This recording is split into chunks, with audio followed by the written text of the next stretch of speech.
तो गाइस आज के इस कहानी के अंदर हमारी मेन कैरेक्टर एक लड़की होती है जो कि जैसे ही 17 साल की होती है उसके साथ अजीब सी चीज़ें होना शुरू हो जाती हैं। एक भूतिया लोमड़ी उसके जान के पीछे पड़ जाती है और स्कूल का सबसे ज़्यादा पॉपुलर हैंडसम गाय उसकी जान बचाता है। और फिर उसको उसके बारे में एक ऐसा सीक्रेट पता चल जाता है जिसके बाद से उसकी लाइफ और भी ज़्यादा बदतर हो जाती है। तो चलो इस कहानी को डिटेल में जानते हैं। Last started. तो एपिसोड की स्टार्टिंग में न्यूज़ बताई जा रही होती है। बताया जा रहा होता है एक बहुत ही बड़ा पिकेट शहर के अंदर भाग रहा है और उसके ऊपर एक लड़की भी सवारी कर रही है। और फिर यहाँ पर हमारी मेन कैरेक्टर बोलती है वो मैं थी। और वो उन्हीं दोनों के साथ बैठी हुई रहती है। उसके बाजू में वही पिगी होता है और साथ में एक बड़ा सा लड़का भी होता है। और फिर उसके हाथ में एक स्केल होता है जिसके जरिए वो कुछ कर रही होती है और वो बोलती है ये यहाँ पर है। वो तीनों एक टनल के सामने खड़े होते हैं और उसके अंदर चलना शुरू कर देते हैं। सामने से कुछ आवाज आती है। वो लड़का कहता है वो यहीं आ रहा है। और फिर हमें एक बंदे को दिखाया जाता है जो कि उनकी तरफ से चलते हुए आ रहा होता है और वो एक अजीब सा मॉन्स्टर होता है, चिपचिपा टाइप का। और वो लड़की उसको देखते से ही कहती है ये एक इंस्पेक्टर है और अपने स्केल को कस के पकड़ लेती है। और वो लड़का कह रहा होता है इस जैसे लो लेवल का इंस्पेक्टर क्लॉक ऑफ गिरने के लायक तक भी नहीं है। और वो लड़की कह रही होती है अभी करंटली मैं ये पार्ट टाइम जॉब के तौर पर कर रही हूँ। वो मॉन्स्टर चलाना शुरू कर देता है और उनकी तरफ बढ़ रहा होता है। वो लड़की स्केल उठाती है और फिर साथ ही उसके स्केल में एक ब्लू फिल्म चलना शुरू हो जाती है और फिर वो स्केल को सामने करते हुए कहती है लेट्स गो। और फिर वो तीनों आगे बढ़ते हैं उस मॉन्स्टर के ऊपर अटैक करने के लिए। वो मॉन्स्टर भी आगे तो जोर से चिल्लाता है और उनकी तरफ भागने लगता है। जो पीके रहता है वो हमें जब मारता है और आगे की तरफ गोल गोल घूमते हुए उसमें एक जोर की लात मार देता है। वो लड़का भी आगे बढ़ता है और वो भी यहाँ पर शायद किसी तरह की पावर को यूज कर रहा होता है। वो उस मॉन्स्टर को एक स्लाइस मारते हुए पार हो जाता है। वो डर के मारे चिल्लाना शुरू कर देता है और फिर एंडिंग में लड़की आगे बढ़ती है। वो अपने स्केल से उसको स्टैप कर देती है। और वो बता रही होती है इस दुनिया में ऐसे भी जीव है जिन्हें किसी ने भी नहीं देखा और मेरा पार्ट टाइम जॉब है इसी तरह केवल स्प्रिट का शिकार करना। और फिर साथ में बताया जाता है बहुत टाइम पहले एक भालू और एक टाइगर ने गॉड के बेटे से विनती करी थी। वो दोनों उसे बोल रहे होते हैं लॉर्ड हमारी इच्छा है कि हम इंसान बन जाएं। और फिर वो लॉर्ड अपने पास से कुछ सेक्रेट हरी सब्जियां निकालते हैं जो कि उनको खाने के लिए देते हैं और बोल रहा होता है अगर तुम बिना सूरज की रोशनी में निकले 100 दिन गुफा के अंदर बिता लेते हो इसे खाते हुए तो तुम एक इंसान बन जाओगे। और जो टाइगर है वो इसमें फेल हो गया। वो वहां से चला गया 7 दिन तक भी नहीं टिक सका वो। हाँ, जबकि भालू लॉर्ड के वादे पर विश्वास करते हुए धीरज रखते हुए आगे बढ़ता रहा और इस तरह से फिर वो एक इंसान बन गया। और फिर उस बेयर वुमेन और हैबुगन ने मिलकर एक स्वस्थ बेटे को जन्म दिया। शायद ये वही बंदा है जिसने खाने के लिए पत्तियां दी थी। और उनका जो बेटा हुआ था उसका नाम था डागुन वाव गेम और वो कोरियन किंगडम का फाउंडर था। और इस ड्रैगन मैथोलॉजी में एक ऐसी कहानी भी है जो अभी तक ज़्यादा प्रचलित नहीं हुई है, किसी ने भी इसके बारे में नहीं सुना, काफ़ी कम लोग जानते हैं। तो जब भालू और टाइगर ने इंसान बनने की आशा लेकर गुफा के अंदर एंट्री मारी थी वो लोग सामने का नजारा देखकर चौंक चुके थे। यहाँ पर दूसरे जानवर भी आए हुए थे। न्यूज़ फैल गई थी। असल में दूसरे जानवरों को भी पता चल गया था इस बारे में तो वो भी गुफा के अंदर आ गए थे। और जो पिग है वो कह रहा होता है जब मैं इंसान बन जाऊंगा ना तो फिर मैं अपना दिल भर कर पी पाऊंगा। और ये लालची सुंगर बस दूसरे दिन ही भाग गया था। और यहाँ पर फॉक्स भी होता है जो कि कह रहा होता है मैं तो ज्वेलरी कलेक्ट करूंगा और अमीर बन जाऊंगा। और ये फॉक्स भी बस 3 दिनों के बाद ही भाग गया था गुफा से। और में से ज्यादातर एनिमल तो 7 दिन भी नहीं टिक सके। और फिर वो एनिमल जो कि इंसान बनने में नाकामयाब हो गए थे उन्होंने इंसानों के आसपास मंडराना शुरू कर दिया और इंसान बनने की चाहत में वो लोग उन लोगों का लीवर खा गए। लीवर खाना शुरू कर दिया उन लोगों ने इंसानों का। और कभी कभी गहरी नाराजगी के चलते वो लोग खुद इंसानों के पास आ जाते। तो यहाँ पे एक नाइडल फॉक्स आ गया होता है एक बूढ़ी आंटी के घर में। उसने एक बच्चे को उठा लिया होता है और वो कह रहा होता है फाइनली मैंने तुमको ढूंढ लिया हंटर। वो दादी कहती है मैं तो सोच रही थी कि मैं उन सबको मार चुकी हूँ लेकिन ये क्या अभी भी कोई ऐसा जानवर बचा है जो कि इंसान होने का दिखावा कर रहा है। वो फॉक्स कहता है क्या खूबसूरत बच्चे, लगता है कि मैं फाइनली अपनी वाइफ के नाराजगी का बदला ले सकता हूँ। दादी कहती है अगर तूने मेरे ग्रैंड डॉटर को खरोच भी मार दी तो तू मरेगा और तेरे जैसा बिस्ट बदला लेगा। खून की महक बहुत ज्यादा स्ट्रांग होती है और तुम लोगों ने तो दूसरों को नुकसान पहुंचाकर अपना जीवन जिया है। क्या तुमको उन लोगों के लिए जरा सा भी पश्चाताप नहीं होता जिन्होंने तुम्हारी वजह से अपनी जान गंवा दी थी। और फिर वो दादी अपने हाथ में अंगूठी पहनती है और कह रही होती है अब तुम मरने के लिए तैयार हो जाओ। वो फॉक्स आगे से हंसना शुरू कर देता है। एक लाचार बूढ़ी डायन जिसमें धनुष की डोर खींचने तक की भी पावर नहीं है। चल आगे बढ़, चला तेर, तू जहाँ भी निशाना लगाएगी वो तेरी पोती के दिल पर ही लगेगा। दादी कहती है मैं 60 सालों से शिकार कर रही हूँ यू स्ले फॉक्स। और फिर वो दादी तीर चला देती है जो कि देखने से ऐसा लगता है कि उसकी पोती में लगा है। पर जैसे ही उसकी पोती उस तीर को टच करती है वो एकदम से उससे अलग हो जाती है और वो तीर उसकी बॉडी में लग जाता है और फिर वो उसके हाथों से गायब हो जाती है। वो ये देखकर चौंक जाते हैं और कह रहा होता है आखिर ऐसा कैसे। है और फिर वो दादी के हाथ में होती है और कह रही होती है, दादी अगर कोई जानवर इंसान की नकल करता है तो वो इससे इंसान नहीं बन जाता। इंसानी जगह खाकर उसके ऊपर डिपेंड रहने की वजह से मौत के बाद तुमको कोई भी अच्छी जगह नहीं मिल पाएगी और आफ्टर लाइफ में तुम बस धूल की तरह बहोगे और अपने पापों की कीमत चुकाओगे। तभी वो फॉक्स कहती है, क्या पाप? तुमने जो शॉट मारा था वो सिर्फ एक नहीं था बल्कि दो थे। मेरी वाइफ के गर्भ में एक बच्चा भी था और इस पाप की सजा तुम्हें ही पे करनी होगी हंटर। और मैं तुम्हारे वंश को श्राप देता हूँ, जिस तरह से मैंने दुख झेला है अपने बच्चे को खोने का, तुम्हारे साथ भी बिल्कुल वैसा ही होगा। जब ये बच्चे 17 साल की होगी तो एक अनअवॉइडेबल डेथ उसके लिए आएगी। और फिर साथ ही वो लोमड़ी ये श्राप देने के बाद वहां से वैनिश हो जाता है और फिर दादी अपने पोते के गले पे वो निशान देकर काफी ज्यादा घबरा जाती है, जो कि फोर्स का कर्ज होता है। और फिर उसके बाद हमें सीधे 16 साल बाद का सीन दिखाया जाता है सियोल में। उसी बच्चे का सीन दिखाया जाता है जिसके गले पे अभी भी वो निशान होता है और अब वो बड़ी होकर 17 साल की हो चुकी है और इसका नाम ली नारा होता है। और वो यहाँ पर खड़े मार मार कर बिस्तर पे सो रही होती है कि तभी उसकी मोम धीरे से दरवाजा खोलते हैं और कहती है, ये तुम्हारा बर्थडे है, जाग जाओ ली नारा। वो एकदम से उठते हैं घबराते हुए और कह रही होती है, अरे शिट मैं तो लेट हो गई यार, मोम जल्दी करो। पर तभी उसकी मोम यहाँ पर पटाखा फोड़ देती हैं और फिर दोनों मिलकर अपने बच्चे को हैप्पी बर्थडे विश करते हैं। नारा कहती है, मैं स्कूल जाने के लिए लेट हो रही हूँ, प्लीज आप दोनों साइड में हट जाइए। तभी उसका अंकल आगे बढ़ता है और कह रहा होता है, ये लो तुम्हारा बर्थडे गिफ्ट।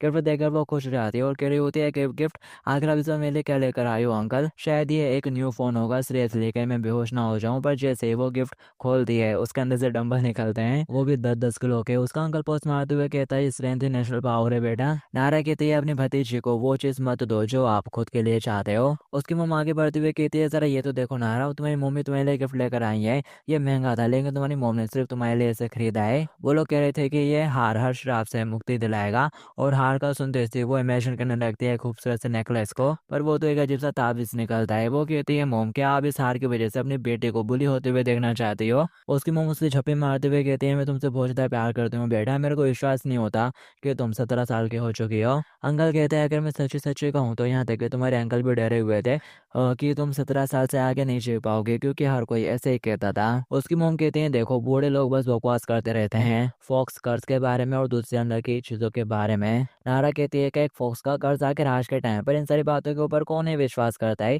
उसकी मोम एक बार फिर के उसको गले लगा लेते हैं और बोलती है, हैप्पी बर्थडे बेटा। वो सोच रही होती है, मैंने सोचा था कि एक कर्जान से स्टेट के पेज इसको गलती से पलटने की वजह से हुआ है, वैसे एक हाई स्कूल स्टूडेंट को डराने के लिए एक टेस्ट ही काफी है। हाँ, और ऐसा कहा जाता है कि ये मेरा 17 बर्थडे है और आज के दिन मैं मारी जाऊंगी। और फिर दिखाया जाता है वो अपनी क्लास में बैठे हुए रहते हैं और सोच रही होती है, ये मेरा 17 बर्थडे है और किसी तरह से ये दिन मेरे लिए स्पेशल है। और स्कूल तो हमेशा की तरह बिल्कुल सेम रहा, कल से कुछ भी अलग नहीं हुआ, लेकिन ये स्प्रिंग डेज काफी वार्म है और दोस्तों के साथ चैटिंग करना काफी मजेदार है। वो अपने फ्रेंड्स के साथ सेल्फी खींच रही होती है और ग्राउंड में चलते हुए जा रही होती है कि तभी एक फुटबॉल उसके पास आ जाती है उछलते हुए। वो लोग हाथ हिलाते हुए कह रहे होते हैं, जरा पास करना, तो वो भी एक्साइटेड हो जाती है बॉल में लात मारने के लिए। और फिर जैसे ही वो लात मारती है उसका जूता निकल जाता है जो कि हवा में उड़ आता है। वो लड़के देख रहे होते हैं उस जूते को, वो सीधा एक लड़के के सर पे जा गिरता है। वो कहता है, अब ये क्या था? और ऐसा बोलते हुए वो पीछे मुड़ता है। नारा उससे कहती है, सॉरी। वो उसका जूता उतार और वो उसका जूता उठाकर उसके पास आ जाते हैं और पूछा होता है कि ये तुम्हारा है? वो कहती है हाँ। और वो उसके जूते को देखना शुरू कर देता है। उसके फ्रेंड कह रही होता है, अरे ये तो नेम ग्यूबू है ना? और दूसरी लड़कियां भी उसको देखना शुरू कर देती हैं, अरे जरा देखो तो वहां पर तो ग्यूबू है, ये तो फर्स्ट ईयर से है ना? और नारा भी खड़े खड़े काफी घबरा रही होती है। वो कहता है, ले नारा। वो बोलते हैं हाँ। उसके नजर उसके गले पे पड़े उस निशान की तरफ पड़े आते हैं शायद। वो एकदम से उसके पास आने लगता है। वो बोलती है, यार तुम्हें क्या कर रहे हो? वो उसे सूंघना शुरू कर देता है। ये देखकर वो काफी घबरा जाती है और सोच रही होती है कि इसने जिस छवि मेरे को सूंघा। वो एकदम से पीछे हट जाता है अपनी नाक पर हाथ रखते हुए और कह रहा होता है, ये स्मेल ऐसा लगता है कि मैंने ये पहले भी कहीं पर सूंघी है। वो बोलती है, कैसे स्मेल? कोई भी स्मेल नहीं है। वो एकदम घबरा जाती है और फिर वो वहां से चला जाता है उसके हाथ में जूता छोड़कर। और लड़कियां उसको जाते हुए देख रही होती हैं और उसके जाते से वो लड़का एक्साइटेड होकर भगते भगते नारा के पास आती हैं और उसको घेर लेते हैं और कह रही होती हैं, आखिर तुम दोनों आपस में क्या बातें कर रहे थे? नारा, तुम तो बहुत ज्यादा लकी हो यार। नारा सोच रही होती है, उसने कहा कि मेरे से कुछ स्मेल आ रही है। वो खुद को सूंघना शुरू कर देती है और कह रही होती है, लेकिन मेरे को तो कुछ भी स्मेल नहीं आ रही है। और फिर वो नाराज होते हुए अपना जूता पहनती है और फिर वो वहां से जाने लगती है और उस पेड़ से कुछ निकलना शुरू हो जाता है और वो कह रहा होता है, बस उसके मौत में सिर्फ 4 घंटे ही रह गए हैं। और वो स्माइल करना शुरू कर देता है और फिर यहाँ पर नारा अपनी बाकी सारी क्लासेस अटेंड करती है और घूर घूर कर उसी लड़के को देख रही होती है। वो उसी का क्लासमेट है और इसका नाम गुनबू है। वो बता रही होती है जो गुनबू है वो टैलेंटेड है और साथ ही काफी ज्यादा हैंडसम भी है। उसके पास एक ऐसा ऑरा है जिसके चलते लोग हमेशा उसके आसपास ही मंडराते रहते हैं। यहाँ तक कि हमारी सीनियर क्लासमेट भी उसको देखने के लिए आती रहती हैं क्लास में और वो उसको हाय हेलो कर रही होती है, विंडो से झाँक झाँक कर देख रही होती हैं और कह रही होती हैं जरा देखो तो गुनबू को, वाह वो तो नोट्स देखते हुए भी कितना ज्यादा कूल लग रहा है, उसके एक्सप्रेशन तो देखो यार। और नारा बताती है वो वाकई में इस स्कूल का सबसे ज्यादा पॉपुलर बंदा है। लेकिन अगर पास से देखा जाए तो गुनबू काफी डिफरेंट है। वो देखती है वो अपनी नोट्स में अजीब सी ड्राइंग बना रहा होता है और फिर एकदम से एक्साइटेड होते हुए कहता है मुझे सॉसेस पसंद है। नारा कहती है ये वाकई में अजीब बंदा है। गुनियों के बारे में एक या फिर दो से ज्यादा अजीब चीजें हैं। वो पेड़ के पास खड़ा हुआ कह रहा होता है मेन्यू चेंज हो गया, आज का लंच मसालेदार बीन्स स्प्राउट है, क्या ये दुख की बात नहीं है। और ऐसा कहने के बाद वो थोड़ा उदास हो जाता है और वहां से चलते हुए जाने लगता है। नारा उसकी बात सुन लेती है और कह रही होती है कहीं ये मेरे बारे में तो बात नहीं कर रहा ना। गुनबू अक्सर हमेशा खुद से ही बातें करता रहता है और फिर डिंग डोंग हो जाती है। टीचर कहता है जो पर्सन लेट आया था उसे रिसाइकलिंग करनी होगी और वो सभी लोग उसे बोलते हैं आज की क्लास के लिए बस इतना ही और गुड बाय कहकर वहां से चला जाता है। और फिर इसके बाद हमें नारा का सीन दिखाया जाता है जो कि बैग को लेकर फेंकने के लिए जा रही होती है कि तभी वही लड़का गुनबू उसको आवाज देते हुए कहता है ली नारा। वो मुड़कर उसकी तरफ देखती है और कह रही होती है अरे गुनबू, और पूछ रही होती है अगर तुम यहाँ पर क्या कर रहे हो। वो उसके पास आते हुए कहता है मैंने उस स्मेल का पता लगा लिया है जो कि तुमसे आ रही थी। वो कहती है का स्मेल, और फिर साथ ही वो चढ़े आती है और कह रही होती है यू अभी तो हमेशा ये क्यों कहते रहते हो कि मेरे से स्मेल आ रही है। वो बोलता है तुमसे जो स्मेल आई थी वो सेंट वो एक फॉक्स की है। ये सुनते से ही नारा बहुत ज्यादा हैरान हो जाती है। वो कहता है तुम्हारे गले पे जो मार्क है वो एक फॉक्स का कर्ज है ना। और हमें बताया जाता है लियोनारा की मौत में बस 5 सेकंड ही रह गए हैं, 5। और उसे याद आता है उसकी मम्मी फोक्स कर्ज के बारे में कुछ बात कर रही थी। उसके हाथ से वो बैग छोड़े आता है, वो अपने गले पर हाथ रख लेती है और अब बस 4 सेकंड ही बचे हैं। वो कहती है क्या एक कर्ज आके तुम्हें कैसी बातें कर रहे हो, आज की दुनिया में ऐसा कुछ एग्जिट भी करता है। और वो वहां से जाने लगती है। वो उसका हाथ पकड़ लेता है, 3। वो चिल्लाते हुए कहता है कि तुम वाकई में नहीं जानती ये क्या है। और वो बोलती है आखिर में क्या नहीं जानती कि तब यहाँ की दीवार टूट जाती है और अब बस 2 ही सेकंड ही रह गए हैं। एक ट्रक उसको कुचलने के लिए उसके सामने आ चुका होता है और उस ड्राइवर के सिर पर वही अजीब सी चीज चिपकी हुई रहती है जो कि स्माइल करते हुए आ रही होती है उसकी तरफ। और अब बस 1 सेकंड ही रह गया है और अब वो ट्रक उसको कुचलने वाला है। नारा बहुत ज्यादा घबरा चुकी होती है कि तब यहाँ पर कुनबू आगे बढ़ता है और उसको पकड़ते हुए वो वहां से कूद जाता है और वो ट्रक सीधा दीवार में जाकर ठुक जाता है। हमें नारा को दिखाया जाता है जो कि अपना सर पकड़ लेती है और कह रही होती है आखिर ये क्या था। तभी कुनबू घबराते हुए सामने की तरफ भागते हुए जाता है। नारा उसको हैरानी से देख रही होती है कि आखिर ये कहाँ जा रहा है। वो एकदम पास पहुंच जाते हैं उस चीज़ के और काफ़ी हैरानी से देख रहा होता है उसकी तरफ और कह रहा होता है हो नो। और फिर नारा भी उसके पीछे से निकल कर देखती है और वो भी बहुत ज़्यादा चौंक जाती है। और वो अपने सामने खुद की बॉडी को मरा हुआ देखती है और बहुत ज़्यादा हैरान हो जाती है। कह रही होती है क्या ये मैं हूँ, क्या मैं मर चुकी हूँ। उसके सामने उससे की डेड बॉडी पड़ी हुई रहती है पर तभी गौरव अपना हाथ उठाता है और उसमें जोर का थप्पड़ मारता है और चिल्लाते हुए कहता है तुमको हिम्मत रखनी होगी नारा, होश में आओ। और वो उसको थप्पड़ पे थप्पड़ मारे जा रहा होता है और कह रहा होता है जल्दी से अपनी आंखें खोलो। और वो उसको मारते जाते हैं, रुक ही नहीं रहा होता। ये देखकर नारा कहती है सोन ऑफ विच, कि तभी उसे पीछे से कुछ आवाज आती है। वो पीछे मुड़कर देखती है और फिर हमें उसी चीज को दिखाया जाता है जो कि ड्राइवर के सर से चिपकी हुई थी। और फिर वो गाड़ी से बाहर निकल आती है। नारा उस चीज की तरफ देख रही होती है। वो कहता है फाइनली मैं इसका काफी लंबे टाइम से इंतजार कर रहा था, मैंने पूरा 17 साल इंतजार किया है। वो काली चीज एक फॉक्स का रूप ले लेती है और नारा उसको अपने सामने देखकर बहुत ज्यादा घबरा जाती है और कह रही होती है आखिर ये क्या है। और वो फॉक्स कहता है फाइनली हंटर की बेटी 17 साल की हो गई है और आज मैं इस लड़की की आत्मा को अपने साथ ले जाऊंगा। वो चौंकते हुए कहती है क्या मैं। और फिर वो लोमड़े घूमते हुए एक खबर बना लेता है जिसमें वो लारा को अपने अंदर खींचना शुरू कर देता है। लारा उसमें पकड़ी जाती है और खिंची हुई जाने लगती है और चिल्ला रही होती है मोम प्लीज मेरे को बचा लो। कि तभी यहाँ पर गुनगु आगे बढ़ते हुए उस बम होल में एक जोर का मुक्का मार देता है जिससे कि वो टूट जाता है और जो लारा थी वो हवा में रह जाती है और फिर साथ ही वो नीचे गिरने लगती है। पर तब यहाँ पर गुनगु उसको कैच कर लेता है। वो ये देखकर एकदम हैरान ले जाती है और उससे पूछ रही होती है क्या मैं मरी नहीं, क्या तुम मेरे को देख सकते हो। वो कहता है हाँ मैं तुम्हें क्लियरली देख सकता हूँ। और फिर साथ ही वो उसको गोल गोल घुमाते हुए उल्टा कर देता है। वो पूछती है आगे तुम ये क्या कर रहे हो। वो कहता है बिल्कुल भी हिलना मत। और फिर साथ ही वो एक ऊंचा जंप मारते हुए उसको लेकर नीचे गिरने लगता है। नारा डर के मारे बहुत जोर से चिल्लाना शुरू कर देती है। वो यहाँ पर उसको उसकी बॉडी के ऊपर ही दे मारता है बहुत जोर से। और फिर यहाँ पर दोनों नारा एक हो जाते हैं। उसको जब तक झटका लगता है उसके हल्के से आंखें खुलती हैं। वो उसके पास से जाता है और कह रहा होता है क्या तुम्हें होश आ गया है। लेकिन वो अभी भी हल्के हल्के बेहोश होती है और उसकी आंखें बंद हो जाती हैं यहाँ पर। और फिर तभी उसे वही फॉक्स नजर आता है और जो कि कह रहा होता है क्या अफ़सोस की बात है, आखिर उसने इंटरफेयर क्यों कर दिया? अगली बार मैं डेफ़िनेटली तुमको मार दूँगा। और नारा अपने पास एक बड़े से फॉक्स को आते हुए देख पाती है जो कि उसको खाने के लिए आ रहा है, और ये देखते से ही नारा की एकदम नींद खुल जाती है। वो घबराते हुए उठ के बैठ जाती है और ज़ोर-ज़ोर से साँसें भरना शुरू कर देती है और कह रहे होते हैं एक फॉक्स, एक लोमड़ी, एक ट्रक, क्या वो सब एक सपना था? बहुत ही बुरा सपना था। लेकिन आखिर मैं हूँ कहाँ पर? ये जगह तो बिल्कुल भी मेरे रूम की तरह नहीं लग रही है। आखिर ये किसका रूम है? कि तभी बाहर से ज़ोर से चिल्लाने की आवाज़ आती है, "गुनगु, क्या तुम वहाँ पर हो?" वो कहती है, "क्या गुनगु? क्या ये गुनगु का कमरा है?" और वो चलते हुए कमरे के पास आने लगती है और कह रही होती है, "क्या तुम करी लेकर आए हो? आखिर तुम अपने रूम में क्या कर रहे हो?" नारा घबरा जाती है और सोच रही होती है मुझे क्या कहना चाहिए, लेकिन आखिर मैं यहाँ पर हूँ ही क्यों? और फिर साथ ही वो घबराते हुए अलमारी में जाकर छुप जाती है और फिर तभी ज़ोर से दरवाज़ा ओपन होता है और वो पर्सन चिल्लाते हुए कह रहा होता है, अगर मैं तुमको आवाज़ दूँ तो तुमको आंसर करना चाहिए। वो ये आवाज़ सुन के कह रही होती है कि ये गुनगु की मॉम है, ये तो सुपर स्कैरी लग रही है साउंड से। वो कमरे में आ जाती हैं और कह रही होती हैं ये क्या? यहाँ पर तो कोई भी नहीं है, और चलते हुए ज़रा आस-पास देखना शुरू कर देती हैं और बोल रही होती है ये तो अजीब है। और यहाँ पर नारो को भी उसकी हल्की-सी झलक नज़र आ जाती है। वो टाइगर कह रही होती है मैंने यहाँ से किसी की तो आवाज़ सुनी थी, और उस टाइगर को देखकर वो बहुत ज़्यादा घबरा जाती है और कह रही होती है ये तो एक टाइगर है। और फिर वो टाइगर भी उस तरफ देखना शुरू कर देती है और फिर तभी उसे कुछ अजीब लगता है। वो मुड़कर वहाँ से चली जाती है और वो उसे जाते हुए देख रही होती है और सोच रही होती है ये तो एक बोलने वाला टाइगर था। क्या ये एक सपना है? आखिर यहाँ पर ये सब चल क्या रहा है? कि तभी यहाँ पर दरवाज़ा खुलता है। वो एकदम घबरा जाती है और ज़ोर से चिल्ला पड़ती है और कपड़ों के अंदर जाकर छुप जाती है। गुनगु कहता है आखिर तुम्हें क्या कर रही हो? वो कहती है अरे गुनगु तुम, अरे ज़रा सँभल कर, यहाँ पर एक टाइगर है। वो कहता है क्या टाइगर? ऐसा बिल्कुल भी नहीं हो सकता। नारा कहती है नहीं, मैंने क्लियर अपनी इन दोनों आँखों से देखा है। और फिर तभी उसे टाइगर की पूँछ नज़र आती है। उसे एक बेबी टाइगर नज़र आ जाता है। वो चिल्लाते हुए कहती है ज़रा देखो, यहाँ पर तो एक बेबी टाइगर भी है, और इससे पहले मैंने जो देखा था वो तो एक बहुत ही बड़ा टाइगर था। उसकी बात सुनने के बाद वो उस टाइगर की तरफ गुस्से से देखता है और कह रहा होता है ये बस एक कैट है। क्यों, मैं सही कह रहा हूँ ना किटी? उसकी बात सुनने के बाद वो टाइगर भी घबरा जाती है और म्याऊँ म्याऊँ करना शुरू कर देती है। वो उसे कहता है क्या तुमने देखा? वो कहती है ओह! तो क्या ये वाक़ई में एक कैट है? कि तभी यहाँ पर गुनगु की मॉम आ जाती हैं और पूछ रही होती हैं, क्या ये तुम्हारी गर्लफ्रेंड है? क्या सरप्राइज़ की बात है, गुनगु घर पर अपनी गर्लफ्रेंड को लेकर आया है। इस लेडी का नाम नेम औरन है और ये गुनगु की मॉम है। गुनगु कहता है वेल हम दोनों सेम क्लास में हैं और हम दोनों बस एक-दूसरे के दोस्त हैं। वो ये सुनते से हैरान हो जाती है और कह रही होती है क्या मॉम? तो क्या ये इसकी मॉम है? लेकिन मैंने तो पहले एक टाइगर को देखा था।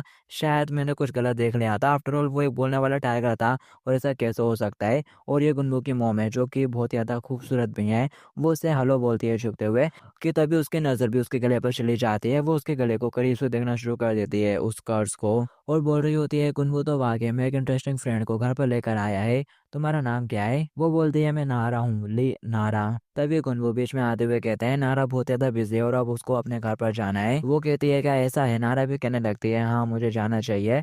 गुनगु कहता है कि आपने सुन लिया, और साथ ही वो नारा को वहाँ से ले जाने की कोशिश करने लगता है, पर तभी उसकी मॉम कहती है नहीं, और उसकी नज़रें नारा पर ही टिकी होती हैं, या फिर कह लो उसके गले पे जो कर्ज है उसके ऊपर। वो कह रही होती है तुम्हें जाने से पहले हमारे यहाँ से डिनर करके जाना चाहिए। तुम जैसे कीमती गेस्ट को ऐसे ही जाने देना बिल्कुल भी पोलाइट की बात नहीं होगी। कि तभी यहाँ पर कुछ लोग आ जाते हैं और कह रहे होते हैं हम वापस आ गए। मॉम कहती है ऐसा लगता है कि तुम्हारे भाई लोग भी घर पर आ चुके हैं, और फिर वो दोनों यहीं पर आ जाते हैं। एक बड़ा भाई जो कि 27 साल का है और ऑफिस में काम करता है, इसका नाम है गियान, और वो कह रहा होता है यार कि तुम सभी लोग यहाँ गेस्ट रूम में क्या कर रहे हो? और दूसरा भाई, अरे लगता है कि हमारे यहाँ पर कोई गेस्ट आया है, और ये बंदा हैंडो है और इसकी एज 18 साल है और ये हाई स्कूल में ही है। और जो नारा है वो उसको पहचान जाती है और कह रही होती है तो ये है हैंडो सुनबेई। और वो गुनगु के पास आकर उसके कान में फुसफुसाते हुए कहती है क्या हैंडो सुनबेई वाकई में तुम्हारा भाई है? वो कहता है हाँ। वो सोच रही होती है लोग कहते हैं कि ये एक सुपर मार है, एस्पिरिंग एक्टर, जिससे लोगों का बेहद हाई एक्सपेक्टेशन है। और उसकी एक फ्रेंड भी कहती है अरे देखो तो वो तो होंडो सुनबे है। और नारा भी देखती है, वो चलते हुए जा रहा होता है और लड़कियां उसे ताड़ रही होती है। वो बोलती है मैंने वाकई में उस वक्त नोटिस नहीं करा था, लेकिन अब जब मैं इसे करीब से देखती हूँ तो ये वाकई में बहुत ज़्यादा हैंडसम है। तो सेलिब्रिटी इस तरह के दिखते हैं। तभी गुनगु की बॉम नारा के पास आ जाती है और कह रही होती है सब लोग नीचे चलो, आज हम लोग नारा के साथ डिनर करने वाले हैं। और वो उसको अपने साथ लेकर वहाँ से चली जाती है और गुनगु ये देखकर काफ़ी परेशान हो रहा होता है। और फिर नेक्स्ट सीन में दिखाया जाता है वो उनके साथ बैठ कर डिनर भी कर रही होती है और कह रही होती है लेकिन ये काफ़ी ज़्यादा ऑकवर्ड है। और जो गुनगु की मॉम है वो कंटिन्यू बस मेरे को घूरे ही जा रही हैं, और हांडो सुन में वो तो खाने नहीं खा रहा है, बस बेंच की तरफ देखे जा रहा है। और आखिर ये कैड इस तरह से टेबल पर बैठकर क्यों खा रही है, आखिर ऐसा कैसे हो सकता है। और वो गुनबो उसने तो उस पूरे टाइम एक वर्ड तक नहीं निकाला अपने मुंह से। मेरे को घर जाना है, ये घर बहुत ही ज़्यादा अजीब है। कि तभी यहाँ पर किहान कहता है तुम्हारा नाम नारा है ना, बिल्कुल भी नर्वस मत हो, अपने आप को कंफर्टेबल महसूस करो और अच्छे से पेट भर कर खाओ।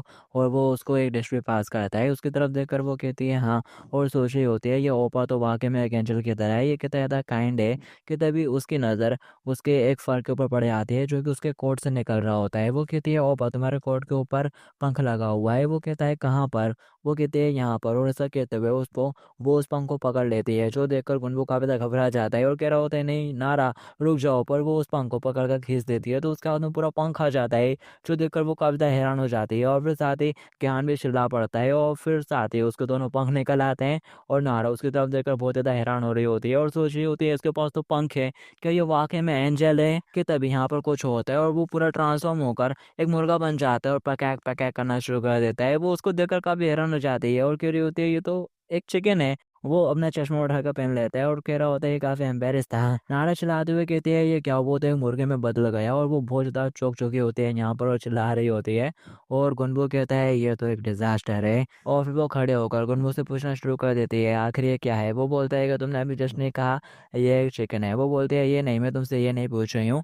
गुनगु कहता है चिकन फेदर्स, आखिर तुम खाना खाते वक्त ही क्यों ट्रांसफॉर्म हो गए, तुम्हारे पंख हर जगह उड़ रहे हैं। वो कहता है मैंने ये जानबूझकर नहीं करा। और साथ ही हैरानी से नारा से पूछ रहा होता है आखिर तुमने मेरे ट्रांसफॉर्मेशन को रिवेल कैसे कर दिया, आखिर तुमने ये कैसे करा। नारा हैरानी से कहती है क्या मैं। तब यहाँ पर उसकी मॉम बोलती है वो ऐसा इसलिए कर पाए क्योंकि वो एक हंटर के डिसेंडेंट है। हंटर सुनते से यहाँ पर मौजूद सभी लोग बहुत ज्यादा चौंक जाते हैं और हैरानी से नारा की तरफ देखना शुरू कर देते हैं। वो बेबी टाइगर कहती है तो अब मैं एक कैट होने का नाटक करना बंद कर सकती हूँ। ये सुनते से नारा कहती है तुम भी। और फिर साथ ही वो यहाँ पर ट्रांसफॉर्म हो जाती है एक ह्यूमन गर्ल में और ट्रांसफॉर्म होते हुए वो नीचे गिर जाती है और उठ के खड़ी हो जाती है और कहती है मुझे कुछ नहीं हुआ।